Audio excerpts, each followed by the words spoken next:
Gününüz aydın olsun Azərbaycan xalqı. Bir oğlan başqa vilayətdə illərdir qazandığı pulu gətirmək istəyir öz vilayətinə. Nəsə bir vasitə axtarır ki, o vasitə ilə kiminsə vasitəsilə gətirsin öz ölkəsinə, sərhədi keçmə problemləri var deyə. Nəsə görür ki, bir öz ölkəsinin padşahı gəlir, sevincək bu qaçır padşahın yanına. Padşah sağ olsun və mənim veşlərimi burada sizə əmanət edə bilərəmmi?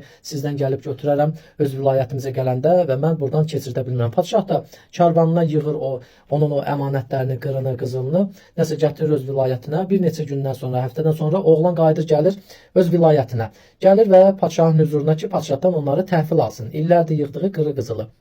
Nəsə gəlir, padşaha deyir, padşah sağ olsun, mən gəlmişəm o əmanətləri götürməyə. Padşah deyir, hansı əmanət? Deyir, padşah sağ olsun, sizə qırqızıl verdim, filan çəkidə, filan ölçüdə, hamısını sizin karvanınıza yüklədim və siz də gətirdiniz. Padşah deyir, yox, elə bir şey olmayıb. Sən şər atırsan. Çönür vəzirindən soruşur, deyir, vəzir, olub elə bir şey. Vəzir deyir, padşah sağ olsun, gəl bunu edam eləyək, bu elə bir şey olmayıb, bu sizə uşaqlığı ilə sizə şər atır, iftira atır. Nəsə çönür o biri köməkçisindən soruşur. Deyir, olub elə bir şey. O da başlayır, deyir ki, padşah sağ olsun, gəlin bunu boynunu vurduraq. Belə bir şey olmayıb, sizə şər atır.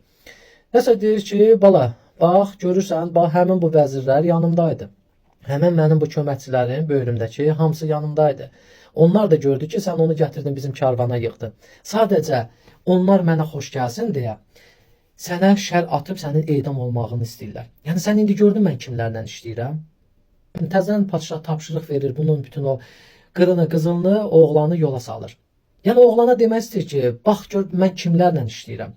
İndi bu mən ola bilsin məni səhv kimsə başa düşər, amma mən reallığı deyirəm. Bu bir rəvayətdir, bu nağıldır, amma mən reallığı deyirəm ki, bugünkü gün bu Günay Ağamalı öz aləmində indi güya ki, ölkə başçısına hansısa bir dəstək göstərir, dövlətinə hansısa bir qayğın göstərir. Bunu kimi millət vəkilləri, ümumiyyətlə bunu kimi məmurlar, bu cür çıxışlar elə məmurlar öz aləmlərində dövlətə öz aləmlərində güya ki, xidmət edirlər. Vallahi billahi, and olsun Allah, ölkə başçımız da bilir sizin hansı əməllərinizi, məqsədinizi hamısını özü yaxşı bilir. Vaxtı gələndə o ölkə başçımız cənab prezident tapşırıq verəcək, uşaq pullar veriləcək. Ortada siz pis olacaqsınız. Ay bədbaxtlar. Birbaşa deyirəm, bədbaxtçılıqdır. Vallahi bədbaxtçılıqdır. Xalqının imtiyazlarına qarşı çıxan məmur o bədbaxtdır. Hansı ki, bu sənin bazan deyil, bu dövlət səni, ay millət vəkili, ay Günay Ağamalı, dövlət gətirib səni qoymayıb o pulun üstünə ki, bu uşaq pulu da birdən buna əl dayarlar. Neynirsən elə müdafiə elə, istəyirsən rəsmi şəkildə, istəyirsən belə şifahi şəkildə,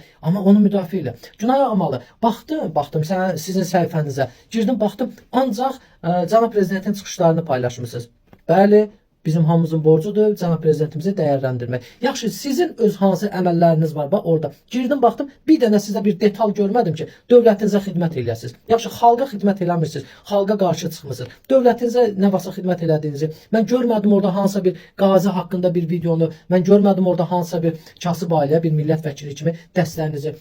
Niyə? Yaxşı millət vəkilləriniz var, məsələn, Fazil Mustafa var, məsələn, Allah canını sağ eləsin, sonra Razi müəllim var.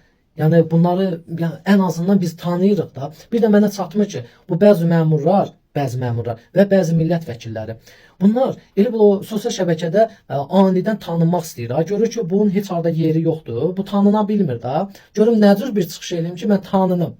Vallahi bu Günay Ağamalı elə bir millət vəkilidir. Yəni bu insanı mən bir müstəqil ölkənin vətəndaşı kimi tanımamışam, görməmişəm, bilməmişəm. Çünki heç harda iştirakı yoxdur. Hansısa bir dövlətin dəstəyində görməmişəm ki, hansısa bir nəyinsə açılışında dövlətimizin yanında olsun, hardasa nəsə bir tədbirdə orada görün. Bu insanı sima cəhətdən də heç tanımıram ki, yəni hardasa bu insan mənə tanış gəlsin. Nəinki bunun adı və yaxud da familiyası. Sadəcə Ağamalı, eşitmişəm ki, atası da millət vəkili olub. Mən belə tanıyıram.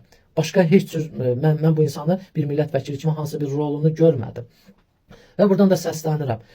Bu məmurlara, bəzi məmurlara, xalqda qıcıq yaratmayın. Xalqda belə çıxışlar eləyib qıcıq yaratmayın. Bax, qıcıq yaradırsınız. Sonra da başlayıb deyirsiniz ki, bu dövlətə qarşı niyə kimlərsə, müxalif insanlar dövlətə qarşı çıxır? Bax, belə millət vəkilinin bu çıxışlarına görə, yəni belə bir şeylərə görə qıcıq yaradılır. Sadəcə xalq içində də qıcıq yaradılır, həmən o insanlara da bir şərait yaradılır ki, budur, bu dövlətin millət vəkili budur. Bu məqsədlə də başlayırlar sosial şəbəkələrdə hər yerdə bu çıxışları eləməyə. Ona görə xahiş edirəm, hörmətli spikerdən xahiş edirəm, millət vəkillərini yəni o çıxışlarına nəzarət olunsun. Bir müstəqil ölkənin vətəndaşı kimi mən sizdən xahiş edirəm. Çünki bugünkü gün hansısa xalqa qıcıq gətirən, qıcıq yaradan söhbətlər birbaşa dövlətə adına ləkədir.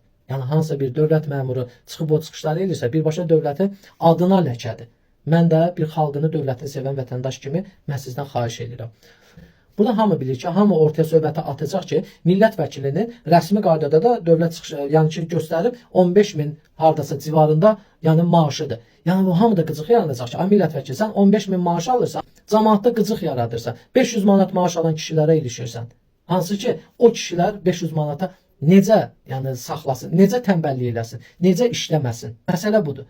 Ona görə də mən yenə bir daha da daha yuxarı rəhbərliklərdən xahiş edirəm ki, o aşağı vəzifəli məmurlara nəzarət olunsun, çıxışlara nəzarət olunsun. Yəni mən də o xalqımı, dövlətimi sevən bir vətəndaş kimi bunu dedim. Var olun Azərbaycan xalqı, Allah dövlətimizi, xalqımızı qorusun.